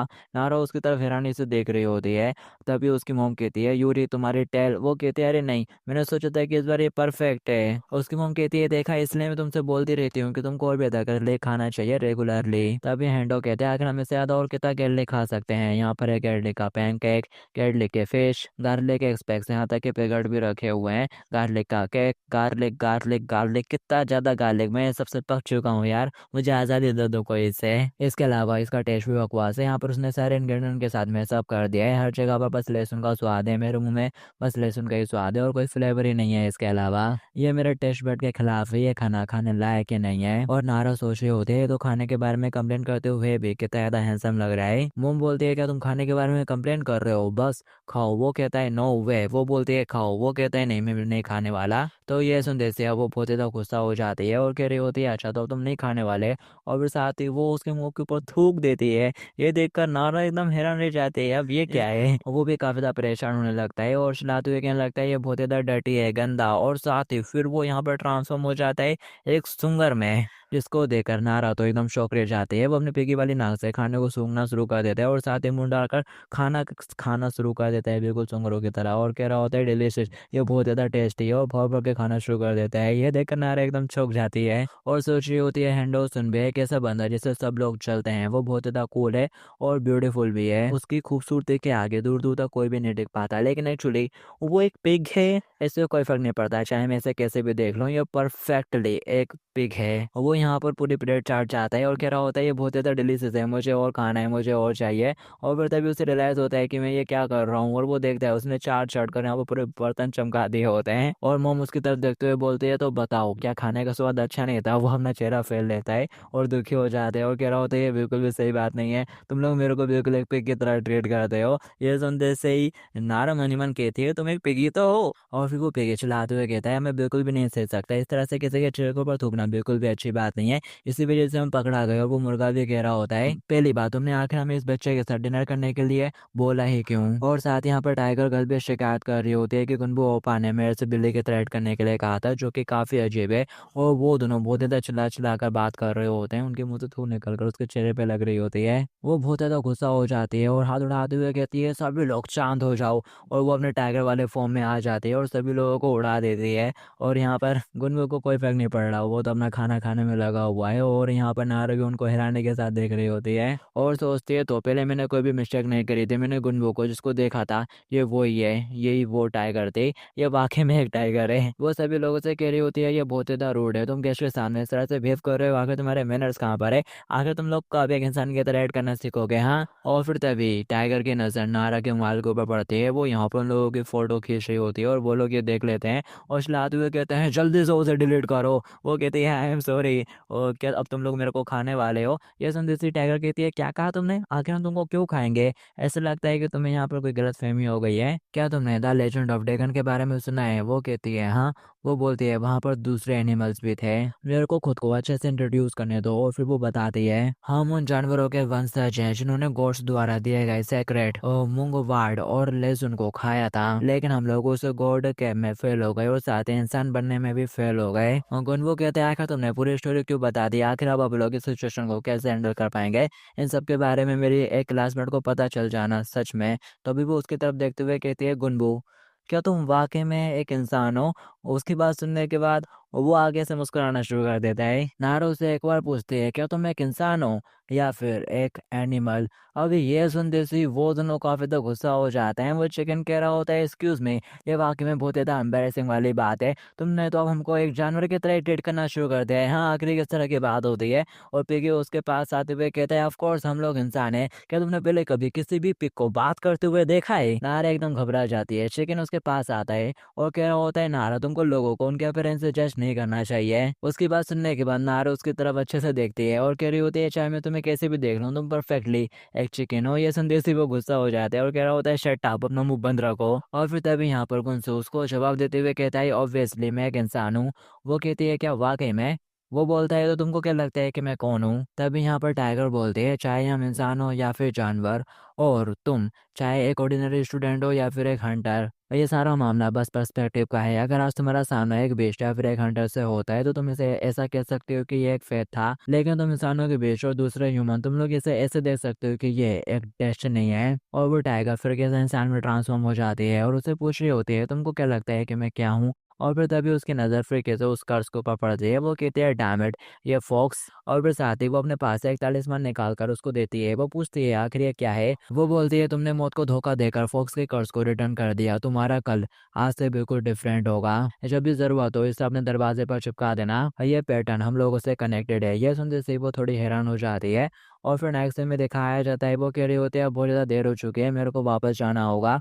और फिर वो उनके घर से निकल जाती है अपने घर पर लौटने के लिए। और फिर कैसे उस तालिस्मान की तरफ देखती है और कह रही होती है आखिर ये उनसे कैसे कनेक्ट हो सकता है। और फिर तभी उसे यहाँ पर कुछ अजीब सा महसूस होता है। वो उस तालिस्मान को वहीं पर फेंक देती है और भागते हुए जाने लगती है। कह रही होती है मैं इन सब में और इन्वॉल्व नहीं होना चाहती, और तेजी से भागते हुए जाने लगती है। और वो लोग विंडो से उसको जाते हुए देख रहे होते हैं। वो चिकन कहता है कि हमको उसको ऐसे ही जाने देना चाहिए। टाइगर कहती है चिंता मत करो, वो बच्ची वापस आ जाएगी, वो डेफिनेटली ज़रूर आएगी, और अगर नहीं आती तो फिर वो फोक्स के हाथों से मारी जाएगी। और फिर हमें तालिस्मान का सीन दिखाया जाता है जो कि उड़ते उड़ते उसके पीछे आ रहा होता है। वो भगते भगते एक जगह पर रुकर सांसें लेना शुरू कर देती है। तभी वो तालिस्मान बिल्कुल गोल घूमता है और तेजी से नीचे की तरफ आते हुए उसके बैग के अंदर चला जाता है और उसे पता भी नहीं चलता। और वो उस तालिस्मान के साथ ही अपने घर पर आ जाती है। और फिर दिखाया जाता है वो अपने बिस्तर में होती है और सोच रही होती है आज का दिन क्या क्रेजी था, एक ट्रक से टक्कर होने वाली थी, मैं तो ठुकी गई थी ट्रक से, और लगभग वो फॉक्स मेरी आत्मा को ले जाने ही वाला था, लेकिन मैं एंड मोमेंट पर मौत के मुंह से वापस आ गई। और फिर मेरी मुलाकात कुछ ऐसे लोगों से हुई जो कि जानवर में ट्रांसफॉर्म हो सकते हैं। मैं तो बस यही विश करती हूँ कि काश ये सब बस एक सपना हो और मैं जल्दी से जाग जाऊँ, लेकिन मैं सो नहीं सकती, नींद नहीं आ रही। और फिर नेक्स्ट दिन में दिखाया जाता है सुबह हो जाती है और ये खराटे मारते हुए सो रही होती है। और फिर तभी उसकी मॉम आती है और दरवाज़ा खोलते हुए कहती हैं बेटा स्कूल नहीं जाना। और वो उसे होश आ जाता है और वो कह रही होती है टाइम कितना हो रहा है, और वो टाइम देखती है 8:30 बज चुका होता है। वो चिल्लाते हुए कहती है मॉम मैं लेट हो चुकी हूँ स्कूल जाने के लिए। उसकी मॉम कहती है तुम वैसे भी लेट हो चुकी हो, पहले ब्रेकफास्ट कर लो। वो कहती है नो वे, और वो स्कूल बस के लिए भगते भगते निकल जाती है। और वो सोच रही होती है ज़्यादा सोने के बाद सुबह ब्रेकफास्ट ना करना और एक बिल्ली की तरह जल्दी से मुंह धोकर बस के लिए भाग जाना, ये तो बिल्कुल एक ऑर्डिनरी मॉर्निंग की तरह ही है। और वो भगते हुए बस स्टेशन पर आ जाती है और हाफते हुए मोबाइल में टाइम देख रही होती है कि तभी उसे सामने कुछ नजर आ जाता है। वो सर उठाते हुए ऊपर की तरफ देखती है तो उसे घोस्ट नजर आ जाती है, और वो घोस्ट होश भी उसको देख लेती है और कह रही होती है ऐसे क्या देख रही है। वो घबराते हुए अपना सर घुमा लेती है और बोल रही होती है ये क्या था, वो भी दिन दहाड़े, क्या था वो, क्या वो एक भूत है। और फिर वो घोष भी उसकी तरफ देखना शुरू कर देती है, हर नारा आजू बाजू देखना शुरू कर देती है और सोच रही होती है लगता है कि इसे बस मैं ही देख सकती हूँ। और वो फिर कैसे उस भूत की तरफ देखती है तो वो भूत भी उसी की तरफ देख रही होती है और कह रही होती है मेरे आदमी की तरफ नजर भी मत डालना नहीं तो तेरी आंखें निकाल लूंगी। नारा बहुत ज्यादा घबरा जाती है और खुद से कह रही होती है ऐसा नाटक करो जिससे कि वो मेरे को दिखाई नहीं दे रही। और फिर साथ ही वो नॉर्मल होने की कोशिश करती है और बोल रही होती है मेरा तो गला सूख गया। और वो अपने पास से बोतल निकालती है और गप गप करके पीना शुरू कर देती है, जबकि वो भूत अभी भी उसे घूरे जा रही होती है और उससे कहती है हे पीने से पहले ढक्कन तो खोल लेती। वो जल्दी जल्दी में ढक्कन खोलने ही भूल गई होती है और यहाँ पर बस भी आ जाती है। वो भूत कहती है क्या हो गया, क्या बस नहीं पकड़ोगी। और फिर वो उस आदमी के ऊपर बैठे हुए बस के अंदर बैठकर चली जाती है और नारा वो बस नहीं पकड़ती, वो वहीं खड़ी रहती है। वो कहती है एक मॉर्निंग जहाँ पर सब कुछ चेंज हो गया और फिर तभी उसे टाइगर की बात याद आती है, मौत को धोखा देकर फॉक्स के कर्ज से जिंदा वापस आ जाना, तुम्हारा कल आज से बिल्कुल डिफरेंट हो जाएगा। तो टाइगर की वही बात याद करने के बाद वो बहुत जोर से चिल्लाते हुए भगते हुए जा रही होती है। उसे हर जगह भूत नजर आना शुरू हो गए होते हैं और फिर हमें उसके स्कूल का सीन दिखाया जाता है। वो भागते भागते अपने स्कूल की बिल्डिंग के अंदर आ चुकी रहती है, अपनी क्लास के सामने खड़ी होती है और सोच रही होती है कहीं वो लोग मेरे को फॉलो तो नहीं कर रहे ना। और अपने क्लास का दरवाजा खोल देती है और क्लास का दरवाजा खोलते से उसे अपने सामने एक और भूत खड़ा नजर आ जाता है। और फिर तभी वो बाकी क्लास की तरफ देखती है, उसको पूरे क्लास के अंदर भूत नजर आ रहे होते हैं। और एक लेडी भूत उसकी तरफ देख लेती है और एक लंच वाला भूत भी उसकी तरफ देख लेता है। और उसकी दोस्त जो कि उसे बोल रही होती है कम ऑन नारा यहाँ पर जल्दी से आ जाओ, और उसके पीछे भूत भी कह रहा होता है कम ऑन यहाँ पर आ जाओ नारा। वो एकदम पीछे हट जाती है और दरवाज़ा बंद कर देती है और फिर दरवाजे से टिक कर ही खड़ी हो जाती है और सोच रही होती है वो रास्ता जिसे मैं हर दिन चलते हुए आती थी, वो दरवाज़ा जिसे मैं हर दिन खोलती थी, ये सब कुछ डिफरेंट हो चुका है यार, ये दुनिया ही अलग हो चुकी है। मैं नारा 17 साल की और अब मेरी डेली लाइफ बिल्कुल कम्प्लीटली बर्बाद हो चुकी है। और फिर दिखाया जाता है यहाँ पर टीचर बोर्ड के ऊपर एक सवाल लिखता है और कह रहा होता है ठीक है अब तुम लोग इसे सॉल्व करो। और नारा क्लास के अंदर आ चुकी होती है और वो सोच रही होती है आखिर इन सारे भूतों ने मेरे को ही क्यों घेर कर रखा हुआ है यार, ये सारे मेरे पास से क्यों भटक रहे हैं। वो टोपी वाला भूत कहता है पट्टे क्या ये सिंपल सा फैक्टर भी नहीं कर सकते। और वो बोल रहा होता है वाई एक्स टू वाई ये होता है, लेकिन नारा उसको इग्नोर करते हुए अपने कॉपी में लिखने की कोशिश कर रही होती है और काफी ज्यादा घबरा रही होती है। और वो भूत रोना शुरू कर देता है और कह रहा होता है मुझे बहुत ज्यादा दुख है, इसका फ्यूचर बिल्कुल भी ब्राइट नहीं होने वाला है। और वो लेडी भूत कह रही होती है मुझे नहीं लगता है कि ये बच्ची कॉलेज जा पाएगी। और यहाँ पर एक और भूत होता है जो कि कह रहा होता है मैं इस स्कूल की बिल्डिंग को बनाते बनाते मर गया था, लेकिन आखिर मेरे मरने का क्या पॉइंट है, ये लोग तो यहाँ पर पढ़ाई ही नहीं करते हैं। यहाँ पर एक और भूत होता है जो कि कह रहा होता है खाना खा लो, खाने को बिल्कुल भी स्किप मत करना नहीं तो तुम्हारा ब्रेन डल हो जाएगा। और वो वर्कर कह रहा होता है अरे इसने तो फिर कैसे गलत कर दिया। नारा सोच रही होती है क्यों आखिर ये सब कुछ मेरे साथ ही क्यों हो रहा है। और फिर तभी दीवार से निकलते हुए और भी भूत आ जाते हैं यहाँ पर, वो कह रहे होता है अरे ये रही वो। और वो कहने लगता है नारा मैंने तो सुना था कि कल तुम्हारे ट्रक से टक्कर हो गई थी, लेकिन तुम तो बिल्कुल ही ठीक नजर आ रही हो, बल्कि तुम तो पहले से भी ज्यादा टफर नजर आ रही हो। और फिर साथ ही वो देखता है और कह रहा होता है अरे तुमने तो फैक्टर को गलत कर दिया, ऐसा लगता है कि तुम इतनी ज्यादा स्मार्ट दिखती होती हो नहीं। और वो पीछे दादा वाला भूत कह रहा होता है अच्छा तो तुम ही वो स्टूडेंट थी जिसका कल एक्सीडेंट हो गया था। और वो लंच वाला कहता है खाना खा लो। लेडी भूत कहती है कंस्ट्रक्टर वर्कर केम जरा साइड हटो, मैं देख नहीं पा रही हूँ तुम्हारे सिर की वजह से। और दूसरा कह रहा होता है अरे ये तो स्टडी में वाकई में बहुत ही ज्यादा बुरी है। और नारा सोच रही होती है यहाँ पर भूतों की संख्या तो कंटिन्यू बढ़ती ही जा रही है। और फिर तभी लेडी भूत कहती है अरे ये थोड़ी ट्रबल में नजर आ रही है, आज ये कुछ ज्यादा घबराई हुई सी नजर आ रही है, शायद ये अपन लोगों को देख सकती है। और वो ठीक उसके सामने आ जाती है। नारा एकदम घबरा जाती है और वो कहती है सभी लोग जरा इसकी तरफ ध्यान से देखो, ये वाकई में सस्पिशियस लग रही है ना। नारा एकदम घबरा जाती है और कह रही होती है कि इन लोगों ने नोटिस कर लिया। और फिर तभी यहाँ पर गुनबो अपने बेंच से उठकर खड़ा हो जाता है, टीचर उसकी तरफ देख रहा होता है, वो चलते हुए जा रहा होता है, क्लास के बच्चे भी उसकी तरफ देख रहे होते हैं। टीचर उसको आवाज देते हुए कहता है गुनबो आके तुम कहाँ पर जा रहे हो, लेकिन वो उनको रिस्पॉन्स नहीं करता। वो चलते हुए नारा की तरफ जा रहा होता है, नारा भी देखती है, वो उसके पास आकर खड़ा हो जाता है और उसको देखते से यहाँ पर जितने भी भूत रहते हैं ना वो सारे घबराना शुरू कर देते हैं। और वो उसकी तरफ देखते हुए कहते हैं अरे गुनबो, वो उसकी तरफ देखता है और फिर साथ ही वो भूतों की तरफ देखता है, तो वो भूत भी घबराते हुए बिल्कुल साइड में खड़े हो जाते हैं, जबकि जो लेडी भूत रहती है वो शर्माना शुरू कर देती है। और फिर यहाँ पर जो गुनबो रहता है वो अपनी पावर का इस्तेमाल करते हुए उन सभी को धक्का लगाना शुरू कर देता है, नारा से दूर कर देता है उन सभी भूतों को। और क्लास में जितने भी भूत रहते हैं ना वो उन सबको समेटते हुए ले जा रहा होता है। वो लोग कह रहे होते हैं अरे हमें इस तरह से धक्का मत लगाओ। और फिर वो दरवाजा खोलता है और उन सारे भूतों को क्लास से बाहर निकाल देता है। और दरवाज़ा बंद कर देता है और साथ ही मरते हुए नारा की तरफ देखता है। नारा भी हैरानी के साथ उसी की तरफ देख रही होती है और फिर नेक्स्ट में दिखाया जाता है जब इनका लंच होता है, वो भगते-भगते उसके पास आती है और कह रही होती है, "ओ गुनगु ज़रा 1 सेकंड रुको, मेरे को तुमसे कुछ बात करनी है।" और फिर तभी उसे लंच वाला भूत नज़र आ जाता है जो कि कह रहा होता है, "खाना खा लो।" उसे देखते से वो घबराते हुए गुनगु के पीछे छुप जाती है। गुनगु उससे कहता है, "आज का लंच बुलगोगे का गोईडू और दोई दान सूप है, चिंता मत करो।" और वो बोलता है, "क्या ऐसा है क्या? राहत की बात है।" और फिर साथ ही गुनगु यहाँ पर नारा को उसके बारे में बताना शुरू कर देता है कि वो मिसेस लंच बॉक्स है और वो हमेशा मुझे खाना खाने के लिए परेशान करती रहती है। और वो वाला मिस्टर किम है जो कि कंस्ट्रक्शन वर्कर था और वो यहीं हमारे स्कूल के साइड पर मर गया था एक्सीडेंट में। और वो मिस्टर पार्क है स्कूल के गार्डन स्पिरिट, क्योंकि उसे वो बच्चे काफ़ी ज़्यादा पसंद है जो कि पढ़ने में होनहार होते हैं और अपनी स्टडी को लेकर सीरियस रहते हैं। और वो उसे बताता है, तुम जो देख सकती हो उसके परे भी एक और दुनिया है। उसकी बात सुनने के बाद नारा विंडो से बाहर जाकर मिसेस लंच बॉक्स की तरफ देखती है और सोच रही होती है और कह रही होती है, कम से कम ये भूत दिखने में तो अच्छे लग रहे हैं।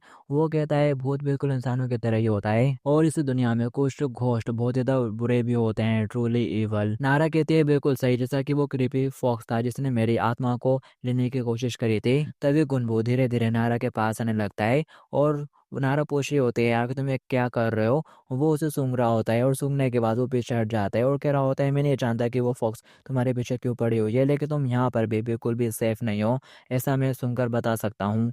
और वो कहती है, क्या ये अभी भी खत्म नहीं हुआ। और वो उसे पूछता है, क्या वो तालिस्मान तुम्हारे पास अभी भी है जो तुमको कल मिला था। वो कहती है, क्या तालिस्मान।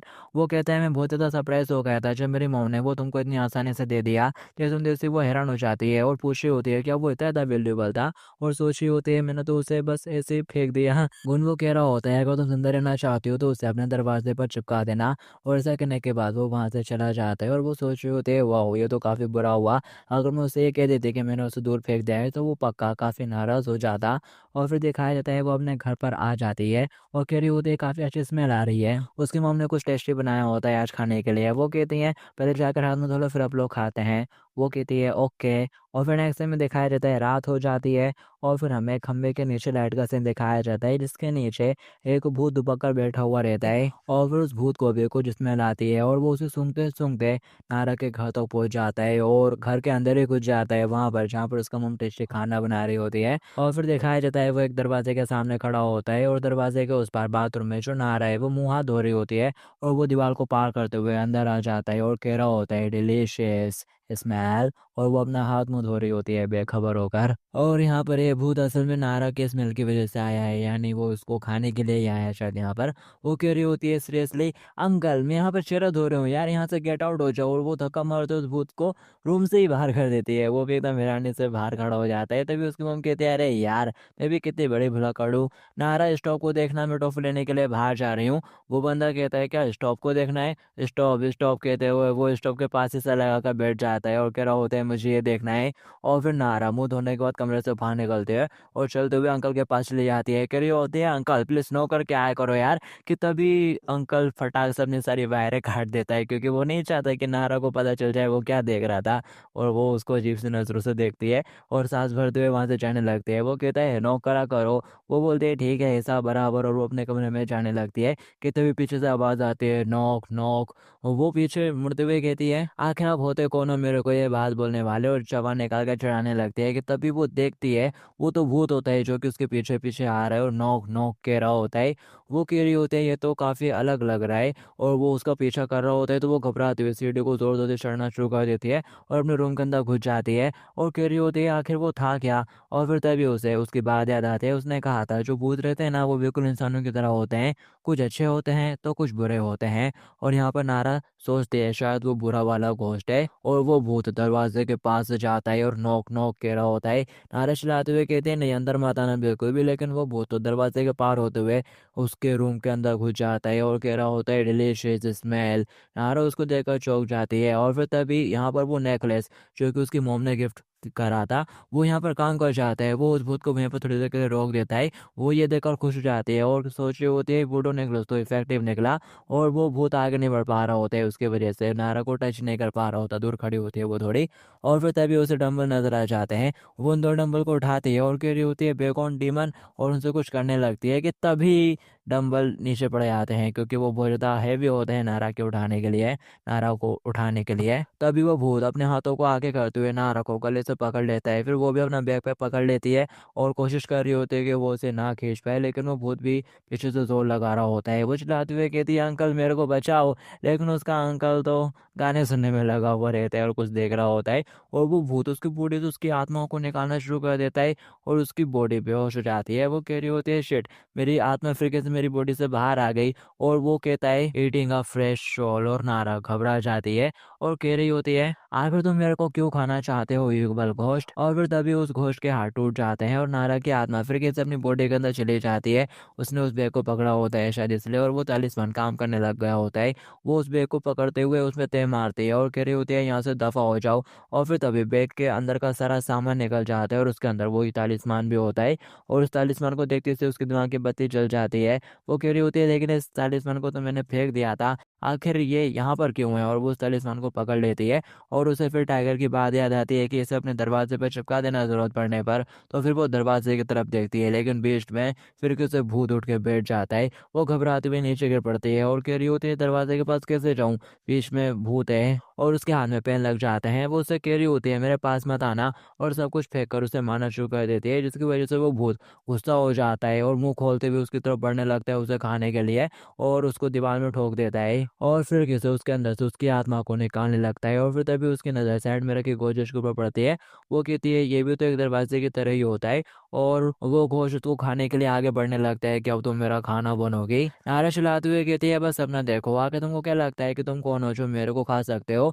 अब तुम बहुत ही बड़ी मुसीबत में पड़ने वाले हो, अब बस देखो। और वो फटाक से उस अलमारी के ऊपर वो स्टिकर को चिपका देती है और नारा उसी की तरफ देख रही होती है। और वो घोष भी रुक कर अलमारी की तरफ देखना शुरू कर देता है 2 सेकंड के लिए, लेकिन कुछ भी नहीं होता। और फिर वो उसको खाने के लिए आगे बढ़ने लगता है। वो चिल्लाते हुए कहती है, आई एम सॉरी। कि तभी यहाँ पर वो तालिस्मान काम करना शुरू कर देता है और उस गोजे से चमकीली रोशनी आना शुरू हो जाती है। दोनों ही उस तरफ देखना शुरू कर देते हैं और फिर उसके अंदर से सारा सामान बाहर की तरफ फेंक जाता है। और फिर उस अलमारी से एक हाथ बाहर आता है जो कि उस भूत को पकड़ लेता है। नारा देखती है ये बंदा और कोई नहीं, गुनगु होता है। वो भी उसकी तरफ मुड़ के देखना शुरू कर देता है। गुनगु ने उस भूत को अपने हाथ से पकड़ लिया होता है और अब ये देख करके गुनगु आ चुका है। वो चिल्लाना शुरू कर देती है, गुनगु मेरे को बचा लो। गुनगु यहाँ पर अपने हाथ में अपनी पावर को एक्टिवेट करता है और फिर साथ ही अपने हाथ से उधर का स्लैश मारता है, जिससे उस भूत के दोनों हाथ कट जाते हैं और नारा फ्री हो जाती है। वो भूत देखता है उसके दोनों हाथ कट चुके हैं और फिर साथ ही रीजनरेट भी हो जाते हैं। और फिर वो अपने हाथ से गुनगु के ऊपर अटैक कर देता है, लेकिन वो नीचे झुकते हुए बच जाता है और नारा से कह रहा होता है, हे क्या तुमने अपना कोरियन होमवर्क पूरा कर लिया है। वो कहती है, व्हाट। तभी वो ऊपर से उसके ऊपर अटैक कर रहा होता है, पर वो नारा से पूछ रहा होता है, क्या तुम मेरी हेल्प कर सकती हो ऐसे में। वो चिल्लाते हुए कहती है, अरे तुम्हारे पीछे देखो। लेकिन वो अपने हाथ में अपनी पावर को एक्टिवेट करता है और फटाक से पीछे घूमते हुए उसको एक जोर का मुक्का मारता है, जिससे कि वो नीचे गिर जाता है। और फिर वो अपना पाँव उठाता है और उस भूत के पेट में जोर की लात मारता है। ये देखकर नारा कह रही होती है, आखिर ये क्या था। वो भूत अपना पाँव पकड़ लेता है दर्द के मारे और फिर साथ ही बहुत ज्यादा नाराज हो जाता है और गुनगु की तरफ बढ़ने लगता है। तो गुनगु भी अपने पैसे के साथ रेडी हो जाता है और उसमें एक जोर का मुक्का मारता है, जिससे कि उसके चिथड़े हो जाते हैं। और नारा ये देखकर एकदम हैरान हो जाती है। इस बार वो रीजनरेट भी नहीं कर पाता, उसके अंदर से बबल टाइप के निकलते हैं जो कि दूसरी आत्माएं होती हैं, जो कि उसके शरीर से निकलना शुरू कर देती हैं। और नारा देखती है और वो सारी आत्माएं आजू बाजू घूमना शुरू कर देती है। नारा कहती है, आखिर ये क्या है। और गुनगु बताता है, ये वो आत्माएं हैं जिसे ईगो की भी ने निगल लिया था। और वो आत्माएं भी कहना शुरू कर देती हैं, हम आज़ाद हैं। और फिर साथ ही वो वहाँ से डिसअपेयर हो जाती हैं। वो बताता है, जब एक इवल घोस्ट एक आत्मा को खा लेता है तो फिर वो एक ईगो की भी बन जाता है और वो भूत बिल्कुल एक छोटा सा क्रीचर बन गया होता है। वो अपने पास से एक बोतल निकालता है और कह रहा होता है, तुम्हें इसके अंदर जाना होगा। वो ढक्कन खोलता है और उसको उस बोतल के अंदर बंद कर देता है और ढक्कन लगा देता है जोर से। और थोड़ी देर बाद यहाँ पर सब कुछ शांत हो जाता है और वो कहती है, क्या ये सब ओवर हो गया। गुनगु कहता है, हाँ, हमने उसी को कीवी को पकड़ लिया है और अब यहाँ पर और कोई भी अजीब सी प्रेजेंस नहीं है, इसलिए मैं जा रहा हूँ। और वो अलमारी के अंदर जाने लगता है। वो कहती है, दरवाजा उस तरफ है, लेकिन वो अलमारी के अंदर घुस जाता है। ये देखकर वो एकदम हैरान हो जाती है और कह रही होती है, गुनगु। और वो अलमारी के अंदर देखती है तो गुनगु वहाँ से गायब हो चुका होता है। वो कहती है, आखिर वो कहाँ चला गया। और फिर वो भी उसके पीछे पीछे अलमारी के अंदर जाने लगती है और देखकर हैरान हो जाती है। वो सीधा गुनगु के रूम में पहुंच जाती है और फिर डबल से वापस आती है और देखती है वो अपने रूम के अंदर है और फिर वो फिर किसी अलमारी के अंदर मुंह डाल देती है। तो दूसरी साइड से वो कहता है आखिर तुम्हें कर क्या रही हो। तो फिर वो अलमारी के थ्रू उसके घर में आ जाती है और बोल रही होती है आखिर ये हो क्या रहा है, क्या ये तुम्हारा रूम है। वो कहता है ऐसा इसलिए हो रहा है क्योंकि और वो रैबिट हॉल तालिस्मान अलमारी से चिपका हुआ है जो कि एक दरवाजे को दूसरे दरवाजे से कनेक्ट कर देता है। वो कहती है अच्छा तो इसका मतलब ये था जब तुम लोगों ने बोला था कनेक्टेड अस, तभी यहाँ पर टाइगर आ जाती है और कह रही होती हो जरा देखो तो कौन आया है। तो बताओ कैसा रहा, क्या तुमने ईवो कीवी की हंटिंग को एंजॉय करा। टाइगर को देखते से ही अब नारा रोना शुरू कर देती है और बोल रही होती है वो बहुत ज्यादा डरावना था, आखिर ये सब कुछ मेरे साथ ही क्यों हो रहा है। गुनगु वो बोतल अपनी मोम को दे देता है। वो कहती है जैसा कि उम्मीद थे यो कीवी नारा की तरफ आकर्षित होंगे। नारा पूछती है आखिर मैं ही क्यों। टाइगर बताती है क्योंकि तुम उनके लिए एक डिलीशियस शिकार हो। एक यौन कीवी भूख से प्रेरित होता है और जो कुछ भी उसे मिलता है वो उसे खा जाता है, टेक ओवर कर लेता है और वो लोग खाते हैं और बस खाते हैं और फिर किसे खाते ही रहते हैं। और तुम्हारी सोल जिसे लोमड़ी नहीं खा पाई, इसलिए अब वो एक प्रकाश के किरण की तरह दिखाई देते हैं जो कि अंधेरे में भटकते हुए ईवो कीवी को अपनी तरफ आकर्षित कर रही है। और अब तुम उनके लिए एक ऐसी प्राणी बन चुकी हो जिसे खाया जा सकता है। तुम्हारी गर्दन पर जो निशान है वो इसी बात का संकेत देता है। से हर दिन जो ईवो केवी तुम्हारे कर्ज के उस स्मेल को सूंघेगा वो तुम्हें खाने के लिए आ जाएगा। और एक बार वो लोमड़ी जब अपनी स्ट्रेंथ को फिर से रिगेन कर लेगा तो वो भी तुम्हें ढूंढते हुए यहाँ पर आ जाएगा। तो उसकी बात सुनने के बाद नारा सोच रही होती है तो क्या वो चीजें कंटिन्यू मेरे पीछे आती रहेंगी। वो कहती है अब मुझे क्या करना चाहिए। टाइगर उससे कहती है तुम निश्चित ही बहुत जल्दी मरने वाली हो, क्या अफसोस की बात है। अब मरने का सुनते से यहाँ पर नारा डिप्रेस होने लगती है और सोच रही होती है मैं तो अभी तक कॉलेज में तक नहीं पहुंची और यहाँ तक कि मैंने किसी को एक बार भी डेट नहीं करा और अभी तो मैं बस 17 साल की हूँ और मरने वाली हूँ। तभी टाइगर उसको दिलासा देते हुए कहते हैं यार ये चिंता मत करो, गुनगु है ना वो आज से तुमको प्रोटेक्ट करेगा। तो ये बात सुनते ही गुनगु हैरान हो जाते हैं और कह रहा होता है क्या मैं। वो बोलती है हाँ तुम। वो कहते हैं आखिर मैं ही क्यों। वो कहती है क्योंकि रैबिट होल तुम्हारे रूम से कनेक्ट हुआ है। वो कहता है क्या प्रॉब्लम है। ये सुनते ही वो उसकी तरफ घूर के देखती है और कह रही होती है क्या तुम्हें इससे कोई दिक्कत है। तो वो भी कुछ नहीं कह पाता आगे से। और यहाँ पर जो नारा है वो अपना दिमाग चला रही होती है, जरा सोचने दो जो गुनगु है उसने पहले उस फॉक्स को हराया था और साथ ही आज उसने उस ईवो गिवी को भी पकड़ लिया। मतलब कि अगर गुनगु मेरे को प्रोटेक्ट करेगा इस टू मैं जिंदा रह पाऊंगी। तो ये कैलकुलेट करते से वो उसके सामने फटाक से झुक जाती है और कह रही होती है आपका बहुत बहुत शुक्रिया। तभी टाइगर कहती है इस दुनिया में कुछ भी फ्री में नहीं होता, तुम ये बात जानती हो ना। ये सुनते से ही वो कहती है अरे टीएस की। वो उससे कहती है कहीं तुम मेरे को बचाने के बदले में मुझसे मेरी सोल तो नहीं मांगने वाली ना। टाइगर कहती है आखिर में तुम्हारी आत्मा के साथ क्या करूंगी। तुम्हारी लाइफ को प्रोटेक्ट करने के बदले में तुम मेरे को टेकन रेलिक ला कर दोगी। वो पूछती है अब आखिर ये क्या होता है। टाइगर उसे बताती है तुम्हारे ग्रैंपा एक हंटर फॉक्स के तौर पर काफी फेमस थे और इसके लिए उसे थंब रिंग का शुक्र है जिसका वो इस्तेमाल करती थी। और वो डेगन रैकलिक वो तुम मेरे लिए लेकर आओगे। नारा कहती है मेरे ग्रैंड मदर तो काफी टाइम पहले ही गुजर चुकी है और मैं किसी भी रिंग के बारे में कुछ भी नहीं जानती। वो कहती है डेगन रैकलिक खुद ही अपने ऑनर को पहचान जाता है और वो जल्द ही तुम्हारे हाथ में वापस आ जाएगा क्योंकि वो इसी तरह का ऑब्जेक्ट है। तो चलो हमारी डील रही ठीक है। नारा सोच रही होती है मना करने का तो कोई रीजन ही नहीं है मेरे पास, आफ्टर ऑल मैं मरना नहीं चाहती। और फिर वो घर पर होती है और सोच रही होती है आखिर मेरे ग्रैंड मदर किस तरह के पर्सन थे। अब जब मैं इसके बारे में सोचती हूँ तो मुझे लगता है कि मोम तो उनके बारे में बात करना बिल्कुल पसंद ही नहीं करते। और जब उसने अपनी मोम से अपनी दादी माँ के बारे में पूछने की कोशिश करी थी तो उसकी मोम ने साफ मना कर दिया था मैं नहीं जानती, इस टॉपिक पर मुझसे बात मत ही करो। वो हर साल 6 महीने के लिए घर से दूर रहती थी। नारा सोच रही होती है शायद वो फॉक्स की हंटिंग करती होंगी, आफ्टर ऑल वो एक हंटर जो थे। दादी जी आखिर वो डेगन रैकलेक कहाँ पर है। और फिर साथ ही बोल के खड़ी हो जाती है और कह रही होती है चलो मुझे चलकर सोना चाहिए। और फिर वो अपनी शर्ट उतारने लगती है कपड़े चेंज करने के लिए और फिर तभी उसे याद आता है अलमारी के बारे में। जो सोचने के बाद वो फटाक से अपनी शर्ट को नीचा कर देती है और उस तरफ देखना शुरू कर देती है और कह रही होती है ये चीज़ वाकई में मेरे को परेशान कर रही है। और फिर नेक्स्ट में दिखाया जाता है उसने कपड़े चेंज कर लिए होते हैं और वो अपना बैग पैक कर रही होती है कि तभी यहाँ पर कुनबू आ जाता है जो कि आवाज़ देते हुए कह रहा होता है उसको है मुझे अपना कोरियन होमवर्क चेक करने दो। और वो उसके पास आकर उसकी नोटबुक की उससे उठाकर ले जाता है, कह रहा होता है मैं इसे उधार ले जा रहा हूँ। वो चलाते हुए कहती है आखिर कौन सा तरीका होता है, बिना परमिशन के घर में घुस गए तुम तो। पर वो चला जाता है और फिर वो मुंह फुलाकर खड़ी हो जाती है और कह रही होती है सीरियसली ये वाकई में बहुत ज़्यादा परेशान करने वाला है। और फिर उसके बाद हमें गुनबू के सर घर गए से दिखाया जाता है। जो टाइगर होती है वो अपने रूम में होती है और खिड़की खोलकर बैठी हुई रहती है। और फिर तभी एक जोर की हवा चलती है, उसके रूम में कोई आ जाता है जो कि उस बोतल को उठाकर देखना शुरू कर देता है। वो उसे कहती है, पेंग भाई, क्या तुमको सचमुच दरवाजे की बजाय खिड़की से आने की कोई जरूरत भी है?